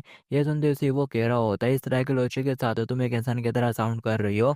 वो बोलती है, इसी को तो इंसान मैनर्स कहते हैं। वो कहते हैं, अगर तुम सचमुच एक इंसान बनना चाहती हो तो इस वर्ल्ड को प्योरीफाई करने में और भी ज्यादा एफर्ट डालो। और ये तो बस एक है और टाइम खत्म होता जा रहा है। डेकन डेसिडेंट से पहले अगर तुम काफी अच्छी मात्रा में अच्छे कर्मों का संचय नहीं कर पाई तो फिर तुम लोग अपनी बाकी जिंदगी के लिए इंसान नहीं बन पाओगे और बस बीस्ट बनकर रह जाओगे। तुम्हें अपनी आधी जिंदगी बीस्ट की तरह काटनी पड़ेगी। हमें गुनगु का सीन दिखाया जाता है जो कि अपने रूम में गिटार बजा रहा होता है और उसका साउंड नारा के रूम तक आ जाता है। उसे बहुत जोर से अब और उसे बहुत जोर जोर से आवाज़ें सुनाई दे रही होती है अपने रूम में, इतनी कि वो बहुत बुरी तरह से डिस्टर्ब हो जाती है और उससे रहा नहीं जाता। वो अलवारी से उसके रूम में आ जाती है। क्या तुम पागल हो क्या? ये भी कोई टाइम होता है ये सब करने का? और वो देखती है, वो उसको कच्चे में देख लेती है गिटार बजाते हुए। और ये देखकर वो फिर किसी वापस जाने लगती है। वो उसके ऊपर चिल्लाते हुए कहता है, ऐसे बिना परमिशन के किसी के रूम में एंटर नहीं करना चाहिए। वो कहती है, जरा देखो तो कौन ये बात बोल रहा है? अब मैं सोने के लिए जा रही हूँ इसलिए तुम ये जरा शांति से बजाओ पॉप स्टार। वो कहता है, ये रॉक है। और फिर नारा अपने बिस्तर में सोने की कोशिश करने लगती है और कह रही होती है, गुनबू क्या तुम सो गए? तुम्हारा आज के लिए बहुत बहुत शुक्रिया, अच्छे से सो जाओ। और जो गुनगु रहता है वो भी उसकी बात सुन लेता है और फिर साथ ही वो भी आंखें बंद कर सोना शुरू कर देता है। और दोनों ही एक ही बात सोच रहे होते हैं कि मेरा रूम नारा के करीब है, मेरा रूम गुनगु के करीब है। ऐसा लगता है कि हम लोग काफी पास हैं। और फिर नेक्स्ट सीन सीधे सुबह का दिखाया जाता है। दोनों एक साथ स्कूल में आते हैं और लड़कियां उनको साथ में देख लेती हैं और फिर उनमें से चिल्लाते हुए कहती है, अरे नारा और गुनगु तो साथ साथ स्कूल आ रहे हैं। ये सुनते ही तीसरी लड़की भी आ जाती है और कह रही होती है, क्या वाकई में? और चौथी भी आ जाती है और देखकर कह रही होती है, आखिर ये हो क्या रहा है? और फिर पांचवी भी आ जाती है और कह रही होती है, अरे क्या वो लोग डेटिंग कर रहे हैं? और फिर छठी भी आ जाती है और कह रही होती है कि सच में? और फिर यहाँ पर वो भूत भी आ जाती है और कह रही होती है, व्हाट? आखिर ये क्या बकवास है? वो बहुत ज़्यादा नाराज हो जाती है इस बात को सुनते से ही। और फिर इसके बाद हमें थोड़े फ्लैशबैक का टाइम दिखाया जाता है। नारा कहती है, मैं स्कूल जा रही हूँ। और फिर वो जैसे ही घर से बाहर निकलती है और वो अपने घर के बाहर गुनबो को खड़ा हुआ देखती है जो कि उसे का इंतजार कर रहा था। वो उससे कहती है कि तुम मेरे इंतजार कर रहे हो? वो उसकी तरफ सीरियस तरीके से देखता है और कह रहा होता है, जल्दी करो अपन को चलना चाहिए। वो कहती है, ठीक है। और फिर वो दोनों साथ साथ स्कूल में आते हैं और यहाँ पर लड़कियाँ देख लेते हैं और कह रही होती हैं, आखिर वो साथ साथ क्यों आ रहे हैं? और वो भूत भी ये देख लेती है और ये देखकर वो बौखला जाती है और कह रही होती है, ये क्या बकवास है? और फिर नेक्स्ट सीन में दिखाया जाता है जब क्लास चल रही होती है तो लड़कियां उसको घेर लेती हैं और पूछ रही होती हैं, आखिर तुम दोनों के बीच में क्या रिलेशनशिप चल रहा है? तुम लोग पिछले 3 दिनों से साथ में स्कूल जा रहे हो और साथ में स्कूल आ रहे हो, आखिर बात क्या है? वो सोच रही होती है, हम इन लोगों को नहीं बता सकती। ऐसा इसलिए क्योंकि मैं नहीं चाहती कि बुरे भूत मेरे को मार डाले। मैं ये बात इन लोगों को वाकई में नहीं बता सकती। वो कहती है, दूसरों पर क्या बीत रही है? तुम लोग इस बात से बहुत ज्यादा अनजान हो। लेकिन वो लड़की फिर किसे पूछती है, आगे तुम लोगों का क्या रिलेशन है? वो चलाते हुए कहती है, मैंने कहा ना हम दोनों के बीच में कुछ भी नहीं है। वो दोनों लड़कियां कहती हैं, लायर, झूठी कहेंगी। वो कहती है, अरे मैं सच बोल रही हूँ। तभी पीछे से वो भूत भी आ जाती है और कह रही होती है, लायर लायर। और उसके कान में लायर लायर कहना शुरू कर देती है और जोर जोर से चिल्ला चिल्ला कर उसे झूठी झूठी बोल रही होती है ताकि उसके कान से खून निकल आता है। वो भी उसकी लायर लायर सुन सुनकर परेशान हो जाती है और कह रही होती है, मैं तो बहुत ज्यादा थक चुकी हूँ। और फिर साथ ही वो भूत मिड़मिड़ाते हुए कॉरिडोर में चलते हुए जा रही होती है और फिर तभी गुनगु भी उसे जाते हुए देखता है। वो उसके पास से गुजर रही होती है और बोलती है, हमें उसे पकड़ नहीं सके क्योंकि मैं कमजोर दिल की थी। वो इंसान जो मुझसे दूर चला गया, जा रहा। और ये कहते हुए वो रो रो कर वहां से चली जाती है। ये देखकर वो काफी हैरान हो जाता है कि अब इसको क्या हो गया। और वो उसे पूछता है भी, यार भी तुम्हारे साथ क्या हो गया है? वो कहती है, तुमने इसे और भी ज्यादा बदतर बना दिया है। और ऐसा कहने के बाद वो वहां से चली जाती है और फिर वो स्कूल के एक सुनसान सी जगह में अकेली बैठी हुई रहती है और बड़बड़ा रही होती है, नारा वो दुष्ट लड़की। वो बहुत ही ज्यादा अनोइंग है कि तभी साइड से आवाज आती है, क्या मैं तुम्हारी हेल्प करूं? वो मुड़ के उसकी तरफ देखती है, अंधेरे में कुछ चमक रहा होता है। वो पूछती है, आखिर कौन है वहां पर? वो फिर किसे कहता है, क्या मैं तुम्हारी हेल्प करूं? वो बोलती है, मेरी हेल्प आखिर कैसे है? वो उससे कहता है, मैं उसे मार दूंगा, उस लड़की को, तुम्हारे लिए। और वो पूछती है, आखिर तुम उसे कैसे मारोगे? वो कहता है, ये तो काफी आसान है, इस तरह। और वो उस भूत को खा जाता है क्योंकि ये वो बुरा वाला भूत होता है जो कि सोल्स को खा जाते हैं ईवो की। और वो उसको खाने के बाद थोड़ा अलग ही रूप ले लेता है और कह रहा होता है इतना काफ़ी नहीं है, मुझे और चाहिए। और वो ऊपर की तरफ जाना शुरू कर देता है, मुझे और खाना है और खाना है। और फिर उसे विंडो से वो लंच वाला भूत नज़र आ जाता है, या लंच वाली भूत। और वो उसको देखते से विंडो से नीचे उतर आता है और फिर साथ ही वो उसी लड़की का रूप ले लेता है, उसी लड़की भूत का, और उसके पास आ जाता है। उसको देखते से वो उससे कहती है, क्या तुम कुछ खाना खाओगी? और वो उस लंच बॉक्स को देखकर कहता है, तुम्हारा शुक्रिया खाने के लिए। और वो अपना बड़ा सा मुंह खोलकर उसी को ही खा जाता है। और फिर हमें पार्किंग का सीन दिखाया जाता है, जिम का सीन दिखाया जाता है। सारी जगह बिल्कुल सुनसान हुई रहती है आज। और इसी के बारे में नारा बैठी बैठी सोच रही होती है, काफ़ी अजीब है, आज तो स्कूल में कुछ ज़्यादा ही शांति है। टीचर कहता है, तुम लोगों ने काफ़ी हार्ड वर्क करा, गुड बाय। और फिर स्कूल की छुट्टी हो जाती है। यहाँ पर नारा उसको बताती है। उसकी बात सुनने के बाद वो कह रहा होता है, क्या तुमको कोई भी भूत नज़र नहीं आया? हो सकता है कि उन्हें कुछ इंटरेस्टिंग दिख गया होगा और वो सारे इकट्ठा होकर उसी को ही देखना शुरू कर दिए होंगे। मैं काफ़ी ज़्यादा थक चुका हूँ, चलो घर पर चलते हैं। तभी वो इशारा करते हुए कहती है, ज़रा देखो, आज तो वो लंच लेडी भी नज़र नहीं आ रही, वो पेड़ खाली डला हुआ रहता है। अब ये देखकर वो भी थोड़ा चिंता में हो जाता है और वो अपने पास से एक पेन निकालता है और ज़मीन पे एक सर्कल ड्रॉ कर देता है और नारों को उसमें खड़ा कर देता है। वो पूछते हैं, आखिर तुम ये कर क्या रहे हो? और वो कहता है, अगर तुम इस सर्कल के अंदर रहोगी तो इवोकी तुमको नहीं देख पाएंगे और इससे कदम भी बाहर मत निकालना। मैं ज़रा देखता हूँ कि आखिर क्या हो रहा है और फिर वापस आऊँगा। वो कहती है, आखिर चल क्या रहा है, कहाँ जा रहे हो, क्या ये वाकई में सीरियस है? ही पर वो नारा को वहीं खड़ा छोड़कर स्कूल के अंदर चला जाता है और चारों तरफ देखना शुरू कर देता है। और फिर वो सीढ़ियों से ऊपर चढ़ते हुए बाथरूम में आ जाता है और बाथरूम में देखना शुरू कर देता है। और फिर साथ ही उसे कुछ आवाज़ें सुनाई देती हैं साइड से और वो कहता है, भले तुम छुप जाओ लेकिन फिर भी मैं तुमको सेंस कर सकता हूँ, तुम यहाँ हो। और वो फटाक से एक अलमारी का दरवाज़ा खोल देता है और देखकर हैरान हो जाता है। स्कूल के सारे भूत यहाँ पर छुपे हुए होते हैं और काफ़ी ज़्यादा डरे हुए नजर आ रहे होते हैं। वो कहता है, आखिर तुम सब यहाँ पर क्या कर रहे हो? और वो उसे चुप रहने का इशारा करते हैं और उसे बताते हैं कि स्कूल के आसपास एक ईवो कीवी घूम रहा है, जरा सावधान रहना गुनबू। यह सुनते से गुनबू हैरान हो जाता है। वो घोष में पर होते हैं कि तभी ऊपर से वही ईवो कीवी सीधा उन घोष के ऊपर ही गिरता है और उनको खाना शुरू कर देता है। और फिर वो यहाँ पर एक शेफ रहने लगता है। गुनबू देखता है, वो एक बहुत बड़ा सा मुंह बना लेता है और पूछ रहा होता है, आखिर वो कहाँ पर है? वो बिल्कुल फॉक्स की तरह देखना शुरू हो जाता है और उससे पूछता है, आखिर नारा कहाँ पर है? और फिर हमें नारा का सीन दिखाया जाता है, जो कि अभी भी उस सर्कल में खड़ी होती है और मैसेज करते हुए कह रही होती है, मेरे को इंतजार का बोल के, आकर तुम कहाँ पर चले गए हो गुनगू, जल्दी से यहाँ पर आओ, ये बहुत ज़्यादा डरावना है। उसके पास डेटिंग हो रहा होता है कि उसके पास मैसेज आ गया है, लेकिन उसके पास मोबाइल उठाने का टाइम नहीं है क्योंकि उसके सामने इस वक्त वो फॉक्स मॉन्स्टर खड़ा हुआ रहता है और उसने अपने पैर भी बना लिए होते हैं। और फिर वो वहाँ उसके आसपास घूमना शुरू कर देता है और कह रहा होता है, उस लड़की की प्रेजेंस सडनली डिसअपेयर हो गई है और ऐसा बस अभी कुछ मोमेंट पहले ही हुआ है, आखिर हुआ क्या है उसके साथ? और यहाँ पर वो देख रहा होता है उस बॉक्स के अंदर मिस्टर केम, मिस्टर पार्क और साथ ही उसकी मिसेस लंच बॉक्स भी होती है, उसका डब्बा नज़र आ जाता है उसको, जो देखने के बाद वो काफ़ी नाराज़ हो जाता है। वो फॉक्स कह रहा होता है कि तुम ही वो हो जिसने मेरे को मेरे बदले में इंटरफेयर कर दिया था। वो गुस्से से उसकी तरफ देख रहा होता है। फॉक्स उसके करीब आता है और कह रहा होता है, मुझे फ़र्क नहीं पड़ता दूसरे इंसानों के बारे में, मैं तुम्हें ज़िंदा छोड़ सकता हूँ अगर तुम मेरे को बता दो कि वो लड़की कहाँ पर है। लेकिन गुनबो उसके मुंह पे एक जोर का मुक्का मारता है, जो खाने के बाद वो सीधा सामने दीवार में जाकर टकरा जाता है। गुनबो कह रहा होता है, मुझे तो तुमको पहले ही खत्म कर देना चाहिए था। और फिर तभी यहाँ पर मिस्टर पार्क का चेहरा आ जाता है और वो कह रहा होता है, इट्स हार्ड, मेरे को बहुत ज़ोर से लग गई है बास्टर्ड। और उसका चेहरा देखने के बाद यहाँ पर जो गुनबो रहता है वो थोड़ी देर के लिए फेंक जाता है और कह रहा होता है, अरे मिस्टर पार्क। वो फोक्स चलाते हुए कह रही होती है, बहुत ज़ोर से दर्द हो रहा है। और फिर साथ ही वो उसके ऊपर अटैक कर देती है। वो सीधा टॉयलेट में जा घुसता है और उसको डैमेज लग जाता है थोड़ा सा और फिर वो फॉक्स हंसना शुरू कर देती है और मिस्टर पार्क को डबल से अंदर घुसेड़ लेती है अपने।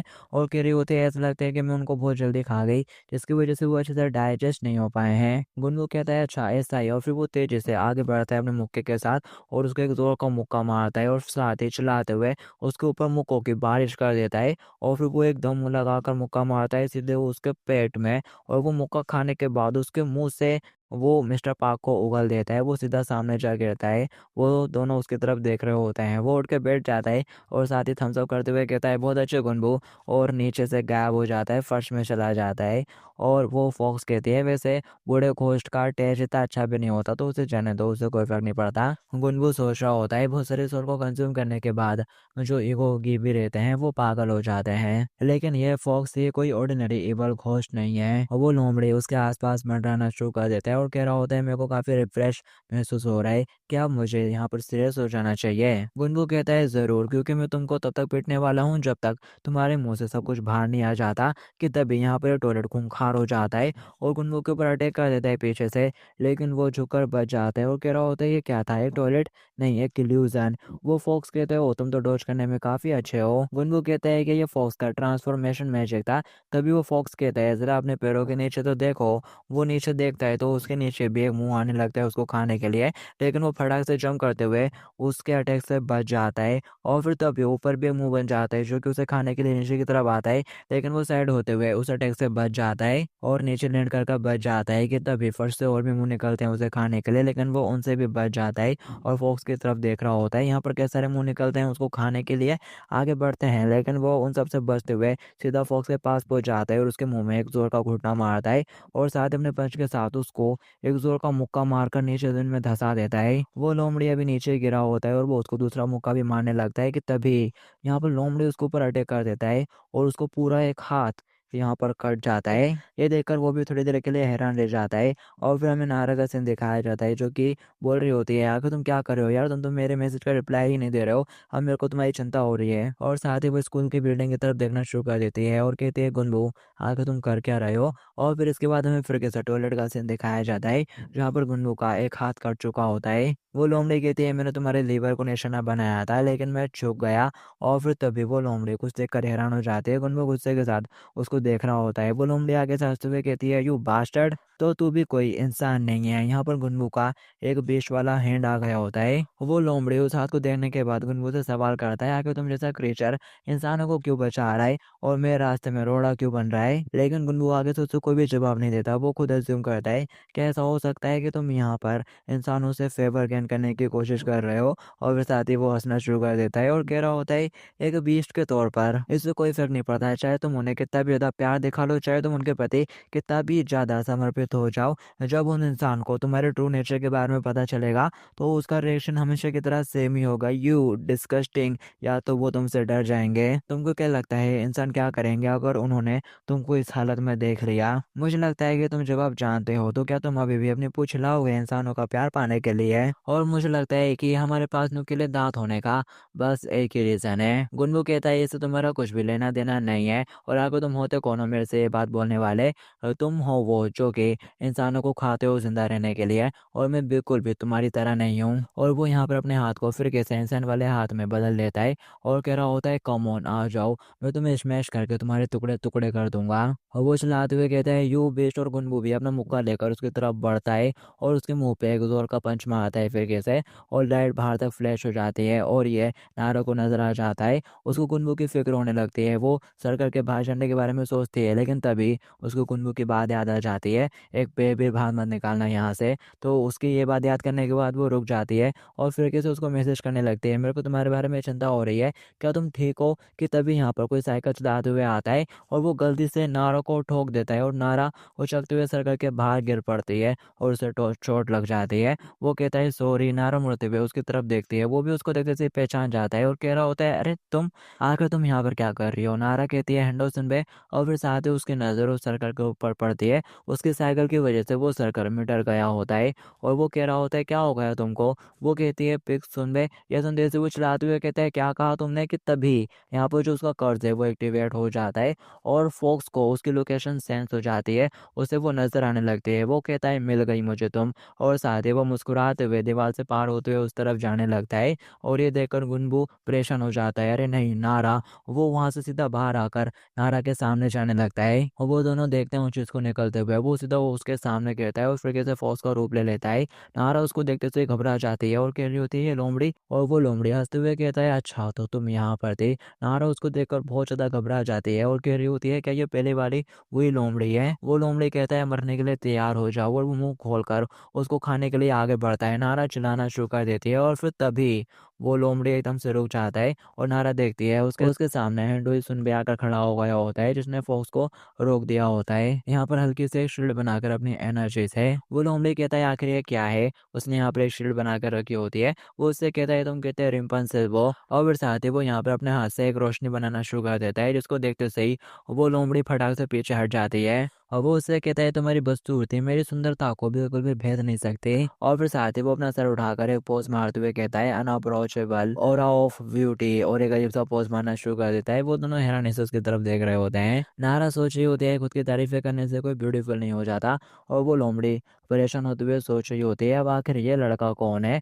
और फिर तभी वो जो हैंडसम रहता है वो नोटिस करता है उसके हाथ पे हल्का सा उसका ब्लैक ब्लैक रह गया होता है जो देखकर उसका दिमाग खराब हो जाता है। और वो कह रहा होता है दिस बास्टर्ड, आखिर तेरे इतने हिम्मत तूने अपनी गंदी चीज मेरे हाथ के ऊपर छोड़ दी हाँ। और वो फटाक से कपड़े से उसे साफ करता है, और फिर जैसे वो कपड़ा हटाता है उसका हाथ बदल गया होता है। और वो नॉर्मली कहता है यार ये तो सुंगर का पंजा है। वो फटाक से अपने हाथ को छुपा लेता है और कह रहा होता है नहीं ऐसा कुछ भी नहीं है। यहाँ पर गुनगू भी आ जाता है जो कि चिल्लाते हुए कह रहा होता है हैंडू नारो को पोर्ट्रेट करना। और वो भगते हुए फॉक्स के पास आने लगता है। वो फॉक्स कहती है तुम जितना अच्छा होता है स्ट्रगल कर रहे हो उस लड़की की लाइफ तो कि तभी वो देखती है। वो यहाँ से जा चुकी होती है और जो हैंडू है वो उसको अपने साथ साइकिल पर बिठा कर ले जा रहा होता है और जोर से चला रहा होता है साइकिल। नारा उससे कहती है सुन बे क्या तुम गुनबू को पीछे ही छोड़ दोगे। और वो उसको देखते से कहता है वोट आखिर तुम कब यहाँ पर बैठ गई। और वो उससे कहता है अगर मैं उस गंदी सी चीज के साथ फाइट करूंगा तो मैं यहाँ पर एक सुंगर में बदल जाऊंगा, और मैं ऐसा बिल्कुल भी नहीं होने देना चाहता। और वो लोमड़ी भी उनके पीछे पड़ गया होता है और चिल्लाते हुए कह रहा होता है रुक जाओ यहाँ वापस आओ। और बस गाइस आज के इस एपिसोड के लिए इतना ही। अगर आपको ये मानवा अच्छी लगी और आप चाहते हो कि मैं इसका नेक्स्ट पार्ट भी लेकर आऊँ तो इस वीडियो के ऊपर ज़्यादा नहीं